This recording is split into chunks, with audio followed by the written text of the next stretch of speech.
All right, everyone, welcome back. You know what we're doing today? Right. We're going deep on electric vehicles. Yep. And you might think, oh, I know about electric vehicles. I know all about Teslas. But we're going to blow your mind because we've got some articles and research going way back to the very beginnings of electric vehicles. Yeah, you're going to be surprised at just how early we're talking.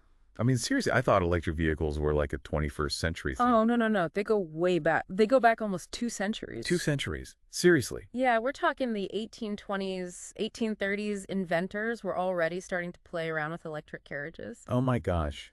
That's like horse and buggy days. Pretty much. It's amazing. I mean, what did those early electric things even look like? So you can picture this in 1828, a Hungarian priest. A priest? Yes, a priest named Ányos Jedlik. Yeah. He built a small model car powered by this new type of electromotor he had invented. Wow. But then in the 1830s, we have a Scottish inventor, Robert Anderson. He developed an actual electric carriage. So this is like a full-size thing. Yeah, full-size carriage. And then a few years later, Professor Sabrandus Strating from the Netherlands. Okay. With his assistant, Christopher Becker, they built their own small-scale electric car. So we're talking about working electric vehicles back then? This is incredible. It is incredible. These are very early examples. What were the limitations, though? Because obviously they didn't really catch on. Yeah, so the big limitation was the batteries. They had to rely on non-rechargeable batteries.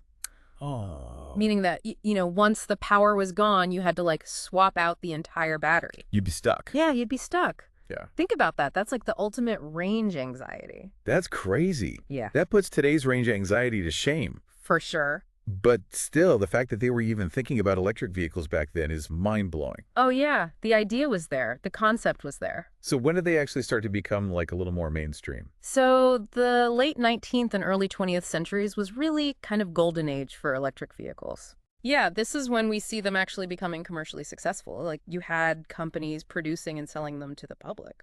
Wow, so like actual production cars that people could buy. Yeah, this is a big step up from those early experiments. And what's really interesting is that they actually had some advantages over the gasoline cars of the time. You're telling me? Like what? Okay, so for one, they were a lot quieter. Makes sense. Much smoother to operate. No noisy engine. No smelly fumes. Exactly, no fumes. And they were also really easy to drive because they didn't have gears. Wait, no shifting? No, you just hop in and go. That sounds amazing. Yeah. Especially compared to, trying to learn stick shift. Right. Way easier. And they were easier to start than those clunky gasoline cars with the hand crank. Oh, yeah. I can't imagine having to do that every time. A lot of people don't realize, but early gasoline cars, you had to hand crank them to get them going. That sounds like a workout. It was. And get this, electric taxis were actually pretty common in cities like London and New York. Electric taxis? Mm-hmm. Whoa. I never knew that. That's a piece of history I was completely unaware of. Yeah, and those early electric taxis had a cool nickname. A nickname? They were called hummingbirds. Hummingbirds? Yeah, because of the humming sound they made. That's adorable. So they were popular, they had advantages, they were even cute. It sounds like the electric car was unstoppable. It does, doesn't it? But the early 1910s, that's when electric car sales actually peaked.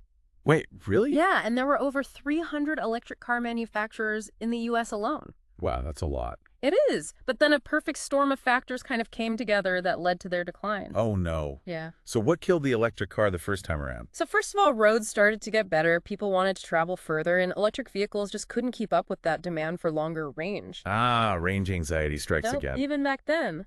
But another big factor was the discovery of huge oil reserves. Oh. So suddenly gasoline was abundant, and it was cheap, which made gasoline-powered cars much more economical to run.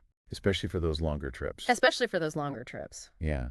And on top of that, gasoline cars also went through some major improvements. Oh, yeah. They invented the electric starter, so no more hand cranking. Right. And mufflers to reduce the noise. Making them much more user-friendly. And then, of course, we can't forget Henry Ford. Oh, yeah. And his mass production technique. Which made gasoline cars even more affordable. Yeah, so it was like the perfect storm. Yeah. It's almost like a Greek tragedy for the electric car. It really is. It was the right idea at the wrong time. But here's the twist. Electric vehicles, they never fully went away. They didn't. No, they found a few niches where they could survive. Oh, really? Like what? So think about forklift trucks. Okay. They went electric in 1923.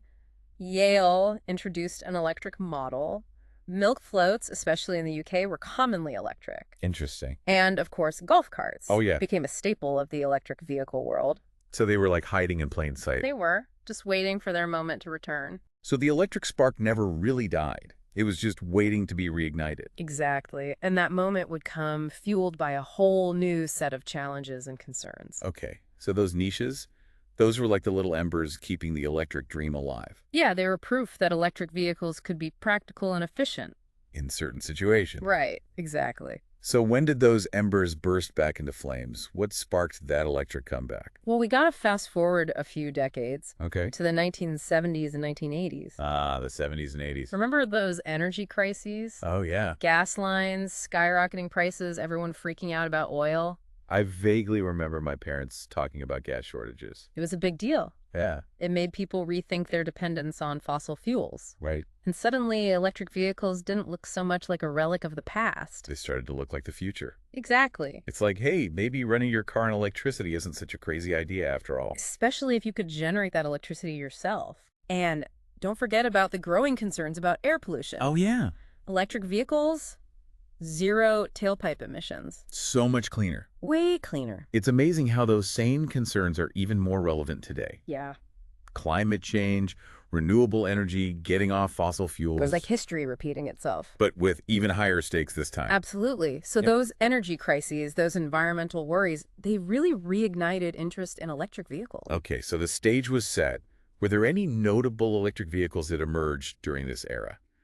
I have this vague memory of like some weird futuristic three-wheeled things. Well, those might have been a bit ahead of their time. Okay. But there were some cool developments. Think about the lunar roving vehicle. The what? The lunar roving vehicle, the moon buggy that NASA used during the Apollo missions. Wait, are you telling me the first car on the moon was electric? Yes, it was. That's mind-blowing. It was developed by Boeing and a GM subsidiary called Delco Electronics. Wow. Completely powered by electric motors and batteries in 1971. That's insane.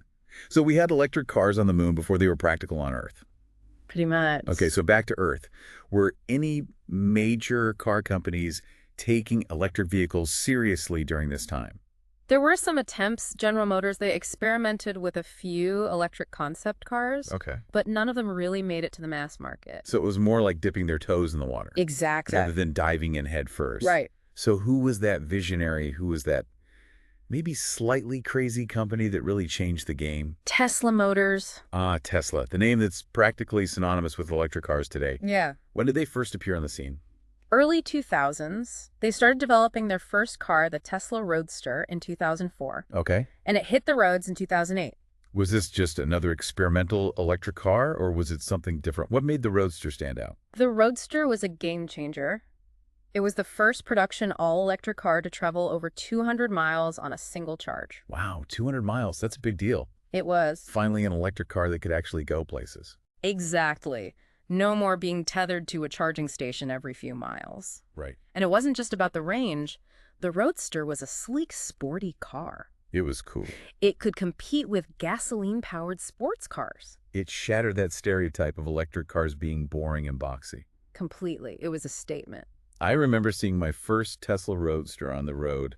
It was like a spaceship had landed. Yeah. Heads were turning everywhere. It was a glimpse into the future. So did Tesla single-handedly spark the electric car revolution? Yeah.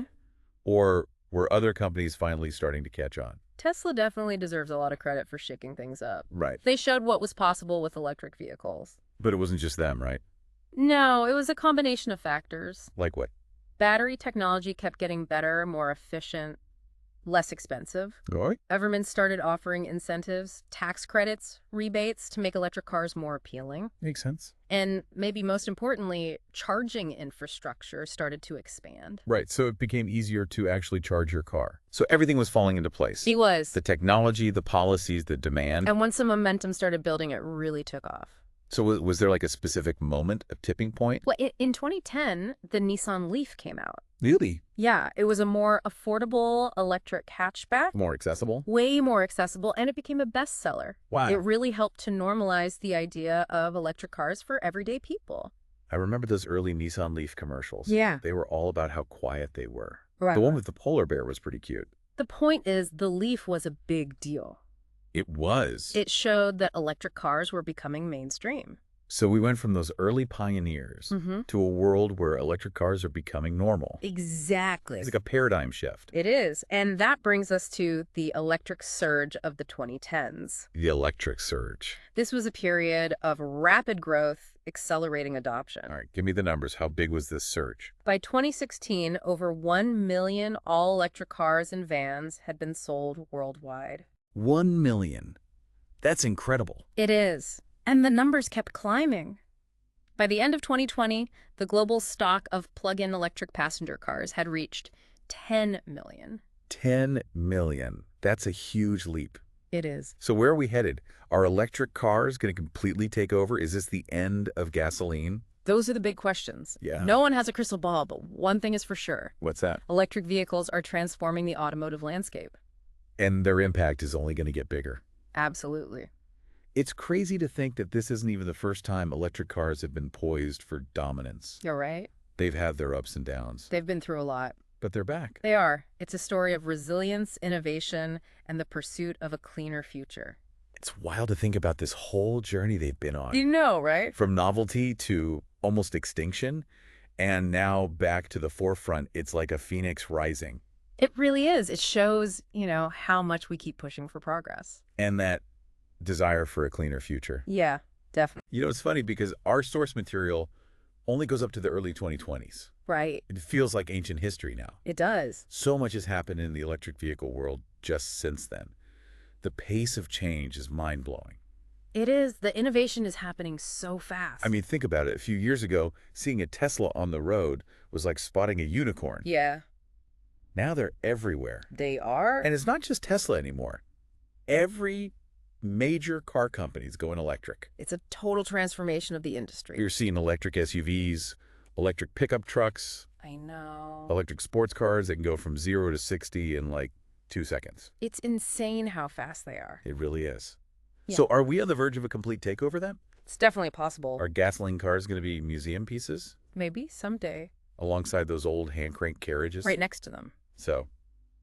But there are still some challenges. Maybe, yeah. Cost is a big one. Definitely. Even with the incentives, electric vehicles are still more expensive. Yeah, and charging infrastructure is improving, but... But it's not as widespread as gas stations yet. Exactly. And I think range anxiety is still a factor for some people. It is, especially for those long trips. Even though the newest electric cars can go hundreds of miles on a charge. Right, but it's still a concern. And what about the environmental impact of those batteries? That's a big question. The mining, the disposal, all of that. It's not just about switching to electric, it's about making sure the whole system is sustainable. Exactly.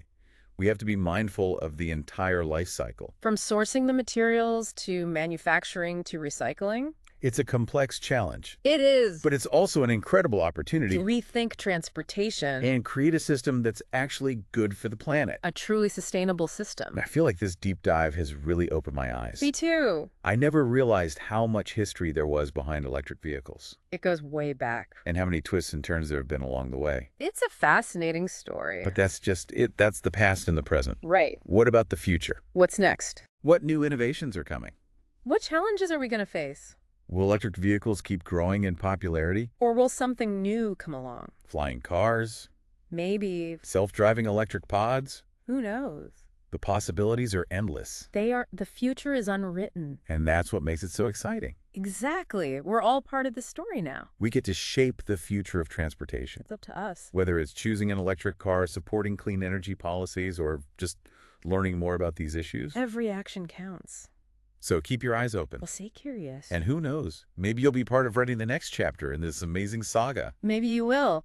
Thanks for joining us on this deep dive into the world of electric vehicles. It's been a pleasure.